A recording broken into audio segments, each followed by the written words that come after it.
You just read the title. Instead, this ain't clickbait either.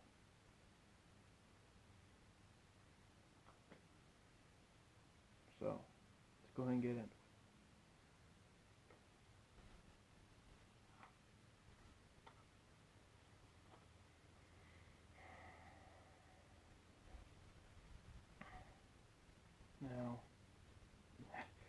Now, the thing is with ATV accidents, okay,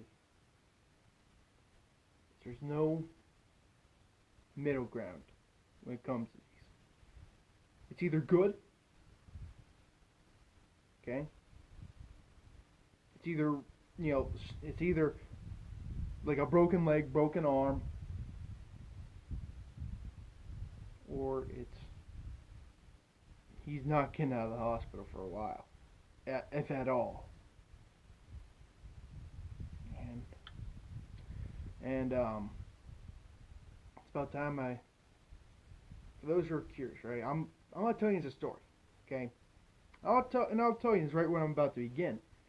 You should be able to tell. I don't talk about this story. I don't. I'll talk about any other firefighter story I've experienced, what I've heard. This one I don't talk about. This one caused me great mental pain. This one hurt. How bad? I woke up in the middle of the night one night, yelling. Okay.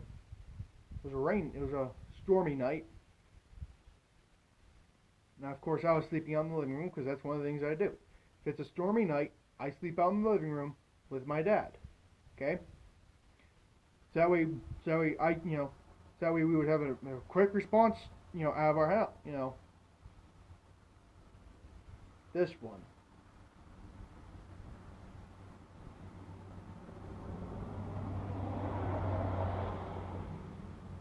This story I don't talk about.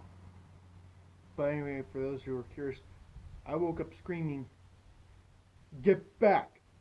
You're not allowed beyond this point. If you go any further, I will have you arrested."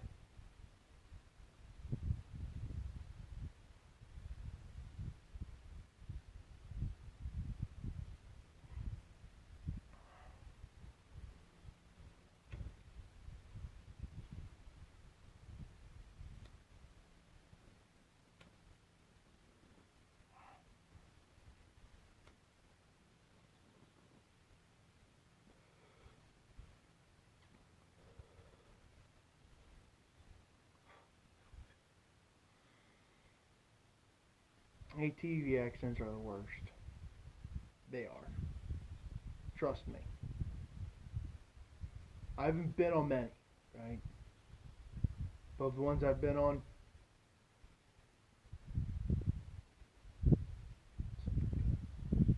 there's no such thing as a good ATV accident if we get tripped. It's never good.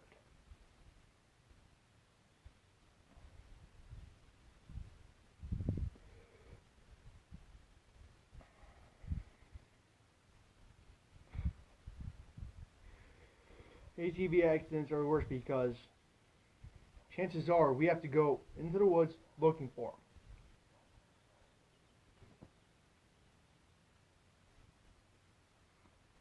Sorry.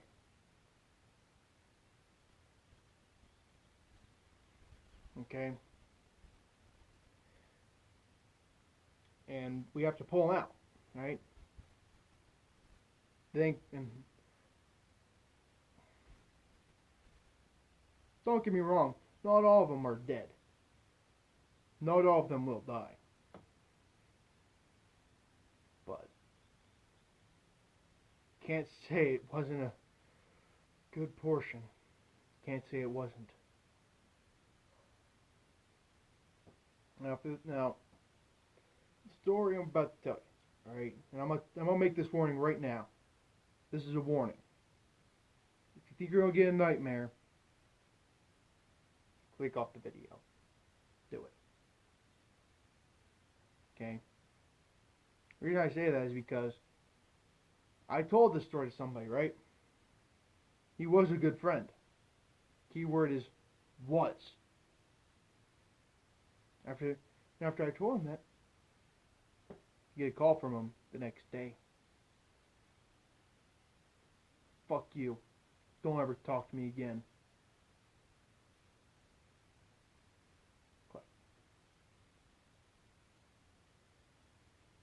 He had a nightmare about it. Okay? He thought just because he guts deer after hunting, that he's immune to it. Let me tell you something. There's a big difference between gutting a deer and that. So, let's begin. Once again, if you think you're gonna have a nightmare, or if you don't think you'll be able to handle it, no shame. Click off the video.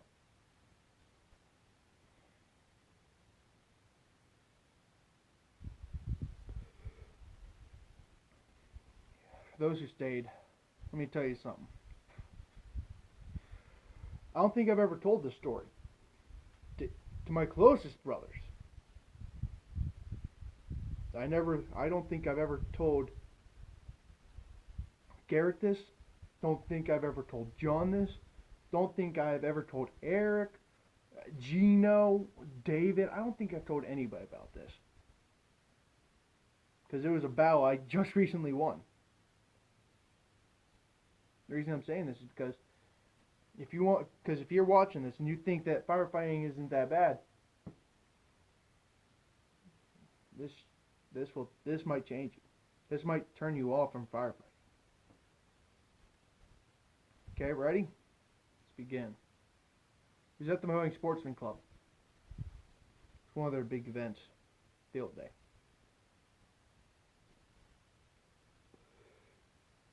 Beer, guns, four-wheelers, fishing, target practice.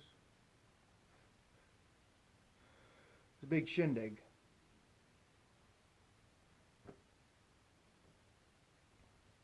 Right? And of course you don't shoot a gun drunk. Okay? And the people at the respective areas, they keep track of who had a drink and how long ago. How many times they went to the bathroom. Alright? It was later in the night. Let's say 8. Party's still going strong. It doesn't end normally until 12. And we have to be there until 12. Because that's when fireworks get shot off and we have to make sure, and we're on standby for a brush fire. Just in case.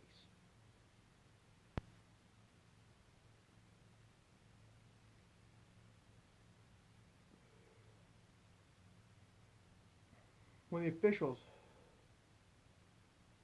comes running over to where we are set up, okay?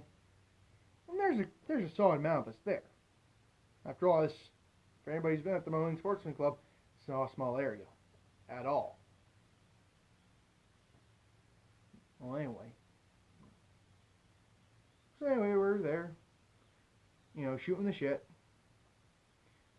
busting chaws, making fun of each other, making fun of ourselves, laughing at some people, keeping our eye out.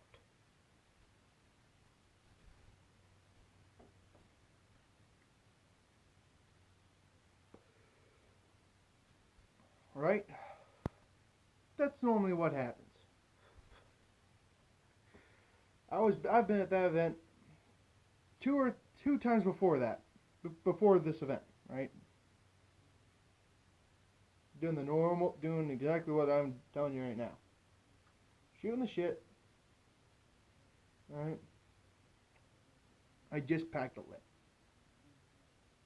So if you're curious what the dip was, it was Copenhagen snuff.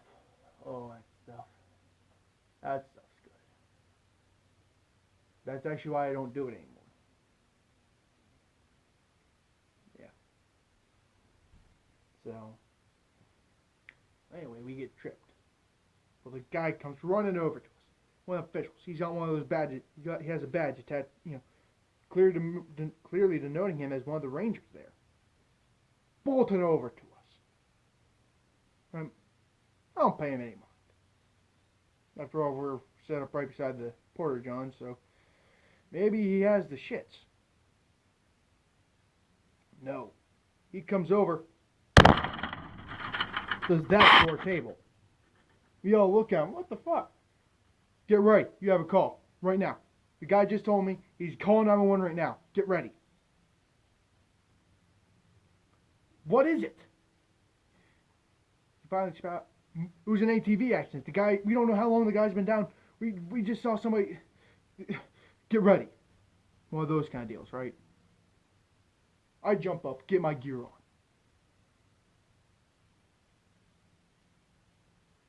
We get on scene, right?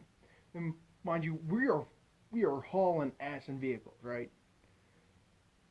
The official who told us he was right behind us, he couldn't see shit. The only way he knew where he was going was because of our lights, spinning and the flashing and the siren and everything. We get on scene. I took one glimpse of a split second. Look at that dirt bike. And I knew for a damn fact this wasn't going to be a good one.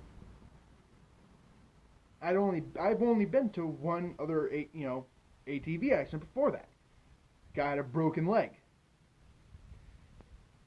However, you could tell. Didn't feel right. It didn't. This had a feeling all to itself.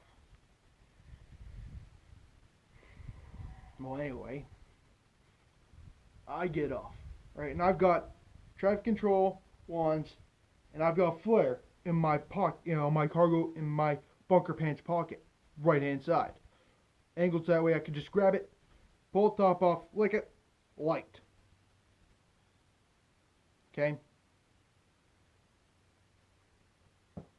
I was right about to do that, and I woke up, and going back to what I said when I woke up, and I said, get back, that's because that's what I was doing right as soon as I got off the truck.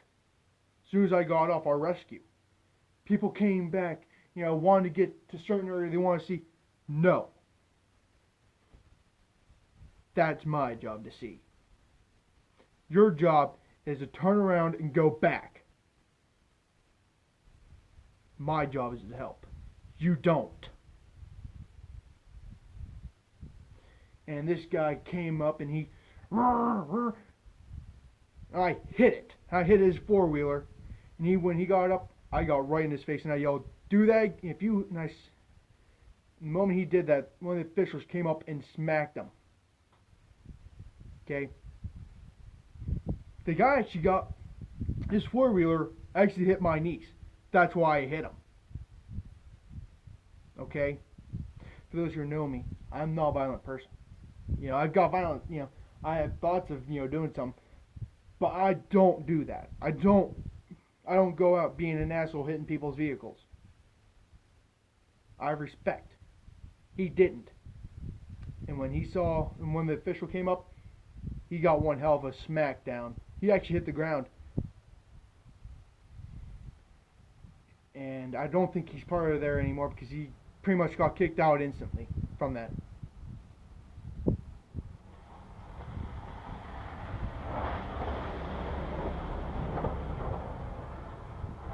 Okay?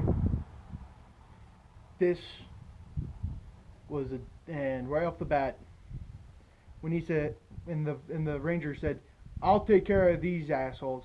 You go, Deuce. You go. Right off the bat, I knew this wasn't going to be good. I knew this wasn't going to be good when I saw the four-wheeler. I knew it wasn't.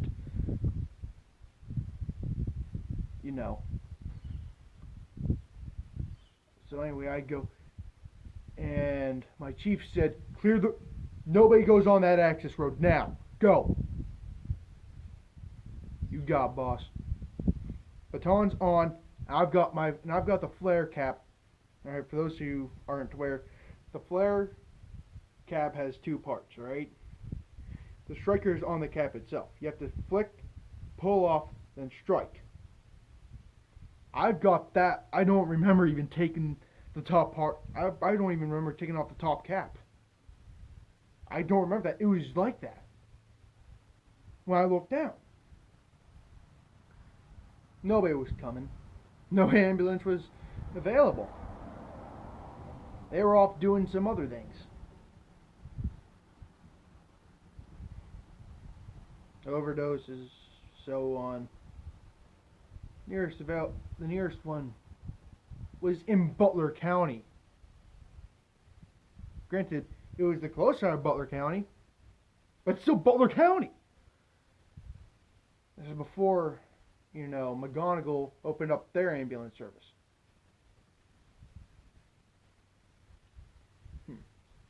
Ain't that funny? But anyway. So, here I am. I'm waiting, right? I'm thinking there's gotta be an ambulance coming here ASAP, right? My chief then grabs me, right? I look at him. No, there's no ambulance coming. Go clear off the landing field. Where are we landing? What? We're bringing in a chopper. Go clear a 500 by 500 on a landing zone. It's 500 feet by 500 feet. That's a landing zone. So of course I get my gloves on, put the batons in my pocket, and I move some branches. Right? Just like that, I hear the bird. It's fucking Medvac from Pittsburgh. Okay? Oh boy, this ain't good, is it? No, it's not. And my dad, who was the first on scene, as per se, because he was the highest ranking person who had boots on the ground. He took control, right? And for some reason he couldn't communicate, right, with the bird. Or it was a radio malfunction. So here I am with a landing baton, well, with a traffic control baton pointing. They touched down. Right before they do that, we didn't have any way to shield the patient, except for with us. Okay, I've got 3 or 4 people just doing one of these deals over the patient, right? Or one of these deals. The idea is to protect the patient. Rotor, it's called prop wash. When a chopper lands, you see all that dust and debris kick up. Well, if it's a rock, it doesn't just stay down. It flies. I got hit in the back of the knee with a rock, and it almost took me down, but it didn't.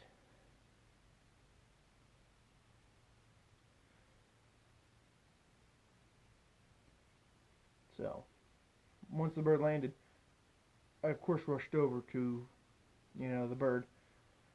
Well, to the chopper, and I began helping him move, help them with the backboard, with their AED, the heart monitor system. About 5 minutes, 5 minutes later, I was doing CPR for about 5 minutes. Then one of the paramedics, told me, stop compressions, give me the vacuum. You got it, boss. Where is it? It's in a blue bag behind the co-pilot seat.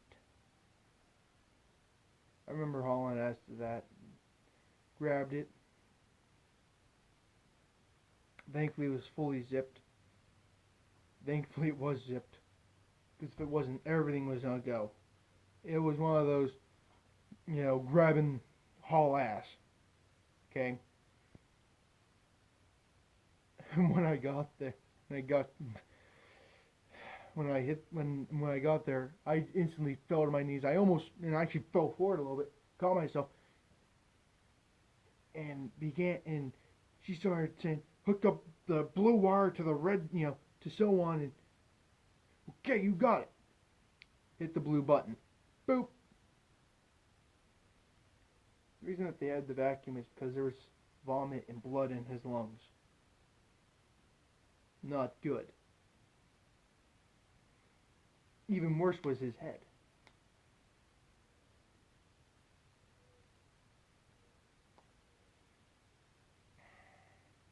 Yeah. So, and I didn't just get a glimpse of his head, no. No, I didn't just get a glimpse of his head.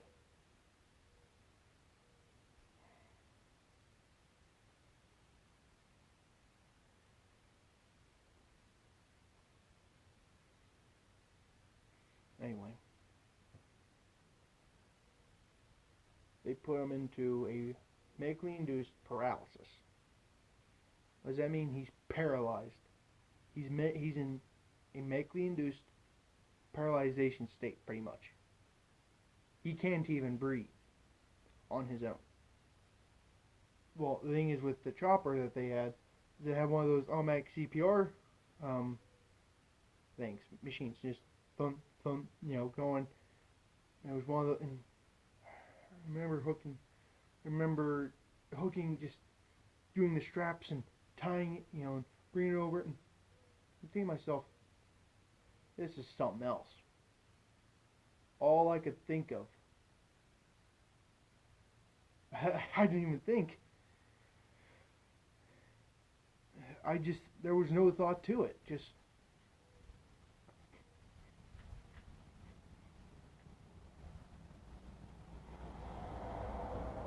I helped load him in.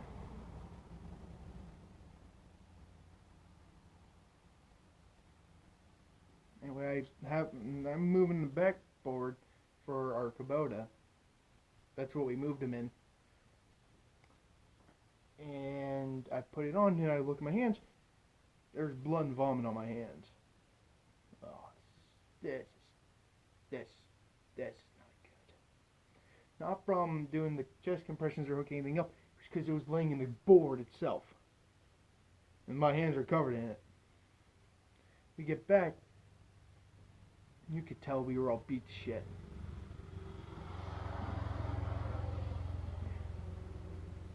All of us just waged a mental. We were all mentally exhausted. Okay?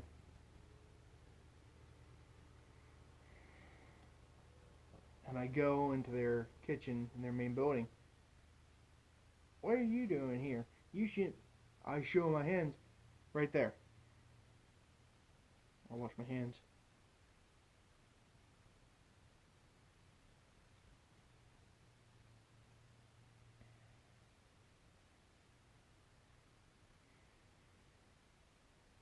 Anyway, and they asked me, how is he?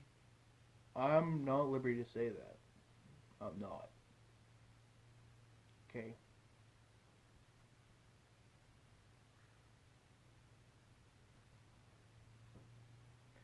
But now, I can't. Okay? It's been over a year.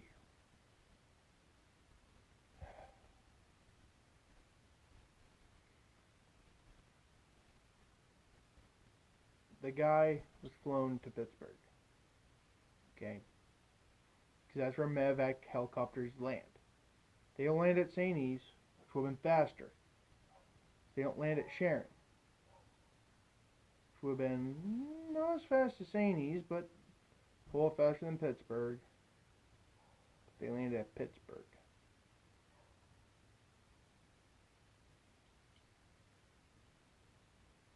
Spent 3 days in the hospital. A vegetable. On that third day, his wife couldn't take it. Pulled the plug.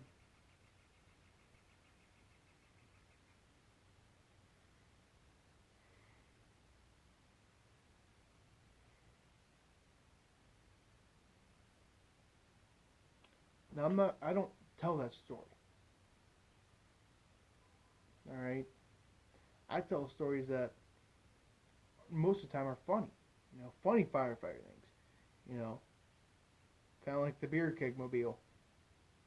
That's a story and a half, and that was funny, right? Or um, the idiot or superhero or Super James, right?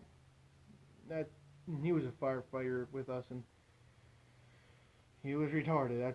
And he acted like a superhero. That's why we call him Super James. But that story I don't tell. That story, it it fucked me up for a while. It fucked me up a while. This video is long enough. I'm gonna end the video here. See y'all later, and I hope you're having a wonderful day. Goodbye.